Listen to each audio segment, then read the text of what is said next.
welcome back to World of Immersion. Today we are going to be ranking the top 5 most underrated roller coasters in the entire state of California. Now, California has some incredible roller coasters, but there are definitely a few of them that stand out from the others. And there are definitely some of them that are really completely overlooked and are still incredible rides, and that is what we're going to be ranking today, are those roller coasters that are usually overlooked and overshadowed by their bigger counterparts. Now, before we start today's video, be sure to hit that subscribe button so you never miss when we have brand new videos up on our channel from all of your favorite theme parks, as well as be sure to check out all of our brand new merch. The link is in the description below. With that being said, let's get right into the video.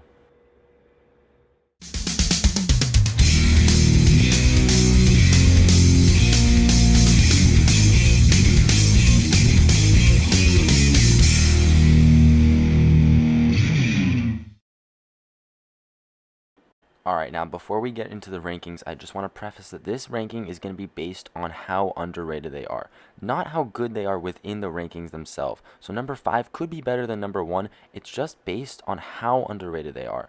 For example, number 1 is going to be by far the most underrated, where it should be ranked a lot higher than it normally is by a lot of people. And number 5 is going to be one of the lesser underrated rides. It's still an incredible ride, but it's nowhere near as underrated as number 1. Does that make sense?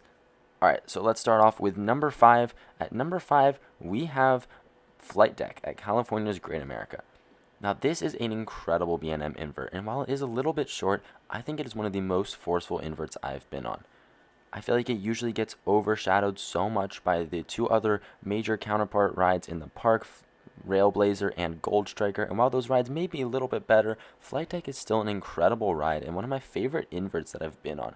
It's incredibly smooth and super intense, and like I said, while it is a little bit short, I feel like it makes up for that with its incredible intense layout and just really great pacing overall. The theming is also pretty good for Cedar Fair Park, and just overall it's a really fun ride, and I'm really sad to see this ride go, because I feel like it probably will not be relocated, unlike some of the other rides in the park when California's Great America eventually does close permanently. And coming in at number 4, we have the one and only Viper at Six Flags Magic Mountain. Now, while this ride is a little bit rough, I feel like it makes up for it with its incredible intensity. This is by far one of the most intense roller coasters I have ever been on. Those first 3 inversions, those 3 vertical loops, are so insanely intense, and I gray out and almost black out every time. And if you ride this ride during the summer or a night ride, it's just going to be running so insanely fast through that first half.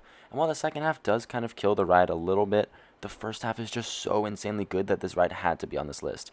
This ride barely has anything more than a 5-minute wait at all times, even when the park is slammed, because people really are not that big of a fan of this ride, which I do not understand. It is so much fun. I would say it's arguably smoother than some of the other looping coasters in the park, like Scream or even Riddler's Revenge. I think Viper is actually smoother than those. And while it has a little bit of headbanging, it runs along the track pretty smoothly, and like I said, it is just so insanely intense. I am such a huge fan of Viper, and I am worried that it may close at some point in the near future. But until then, be sure to get as many rides in as you can, because it is one of the last classic aero loopers still standing. But yeah, this ride is seriously so much fun. It's one of the tallest rides in the park too, and it just feels huge. I love this ride so much, and I hope that it does not leave anytime soon, because it's such an incredible ride and an iconic ride at Six Flags Magic Mountain. Alright, coming in at number 3, we have the Joker at Six Flags Discovery Kingdom. This is by far one of the most underrated RMCs out there. It is such an incredible ride, and I seriously do not understand why it does not get the attention it deserves. It's my second favorite coaster in all of Northern California, just narrowly being beaten by Railblazer over at California's Great America, but it's seriously such an incredible ride. A back row ride on this ride is so much fun, has some of the best inversions on an RMC I've been on, and some really strong airtime moments as well. It's also a decently long ride for an RMC coaster, and while it's nowhere near as good as the other RMC hybrid in California, Twisted Colossus, the Joker is still an incredible ride that really deserves some more attention. If you're visiting Six Flags Discovery Kingdom, be sure to hit up this ride. It is so much fun, and seriously one of the most underrated coasters in California, which is why it makes it onto this list.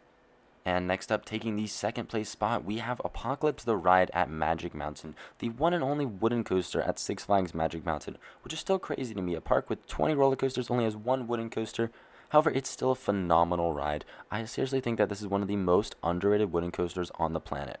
Some days it does run a little bit rougher than others, and I do think that the restraints dig into your stomach a little bit. However, it's not much worse than any other GCI out there, and these trains are really comfortable. They're really well padded, and just overall some of the most comfortable trains out there. And this ride is really intense. It's packed full of airtime and intense laterals, and the first drop is so much fun, especially if you're in the back row. If you leave some room in your seat on that back row, you're going to be practically standing up because of that airtime on that first drop. It is a ton of fun, and this ride runs so fast. If you get a chance to do a night ride on this thing, it just flies through all of the elements super fast, and it's really, really intense, and just overall a ton of fun. And I think this ride gets overlooked a lot because of the better coasters at Magic Mountain.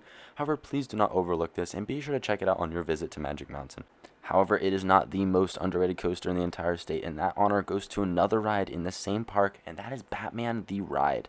Now, I do feel weird putting this ride at the number 1 spot because it is a clone. However, I feel like this one specifically, the one at Magic Mountain, is by far superior to any of the other ones out there. I don't know what it is, but this one runs so insanely smooth. If you get a front row ride on this, it is going to be one of the smoothest roller coasters in the entire park, which is crazy with rides like Twisted Colossus and Goliath and Tatsu in the same park. I would argue that Batman is almost smoother than those rides, and it is so insanely forceful. While it is a little bit of a short ride, this ride is just a ton of fun, and it's packed full of crazy intense elements.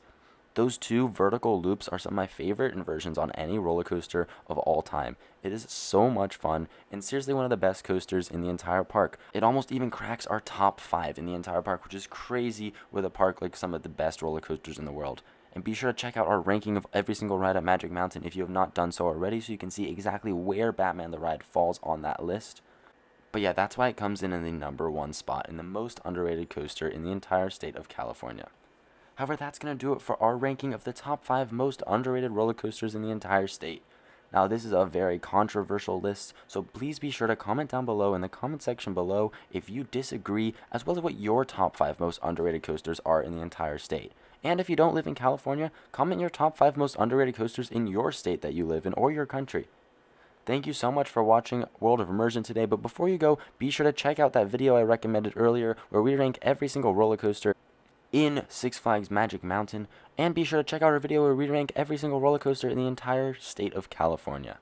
But like I said, that's going to do it for our video today. Be sure to hit the subscribe button so you never miss when we have brand new content, and thank you so much for watching World of Immersion today, and we'll catch you in the next video.